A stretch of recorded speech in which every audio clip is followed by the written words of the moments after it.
গাজীপুরের হায়দ্রাবাদ এলাকা সাম্প্রতিক সময়ে বাংলাদেশের গণমাধ্যম ও সামাজিক যোগাযোগ মাধ্যমে সবচেয়ে আলোচিত নাম। কারণ একটাই, এখানেই শুরু হয়েছিল ঘোড়ার মাংস বিক্রির নতুন এক অধ্যায়, যা শেষ পর্যন্ত প্রশাসনের হস্তক্ষেপে নিষিদ্ধ করা হয়েছে। ঘোড়ার মাংস, কেউ বলছে এটি বিদেশে প্রচলিত সুস্বাদু খাবার, আবার কেউ বলছেন এটি অস্বাভাবিক ও অনৈতিক। তবে প্রশ্ন একটাই, কিভাবে, কেন এবং কোন পরিস্থিতিতে ঘোড়ার মাংস বিক্রি শুরু হলো?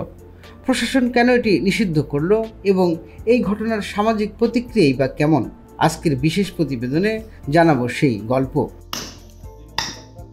বাংলাদেশে সাধারণত গরু, খাসি ও মুরগির মাংসই প্রধান। তবে 2024 সালের শেষের দিকে গাজীপুরের হায়দ্রাবাদ এলাকায় শুরু হয় ঘোড়ার মাংস বিক্রি।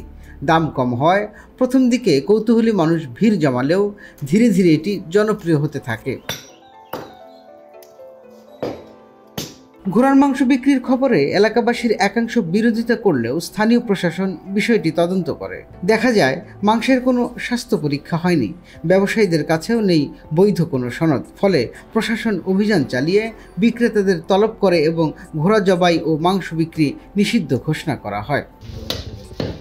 এই ঘটনা আমাদের দেশে খাদ্য সংস্কৃতি এবং প্রশাসনিক সিদ্ধান্তের মধ্যে ভারসাম্য আনার চ্যালেঞ্জ তুলে ধরেছে। হয়তো প্রশাসনের নিষেধাজ্ঞা এই বিতর্কের অবসান ঘটাবে, তবে ভবিষ্যতে কি আমরা নতুন খাবারের প্রতি আরও উদার হব, নাকি সামাজিক রীতির কারণেই কিছু খাবার আমাদের কাছে চিরকাল অগ্রহণযোগ্য থেকে যাবে? সেটাই এখন বড় প্রশ্ন।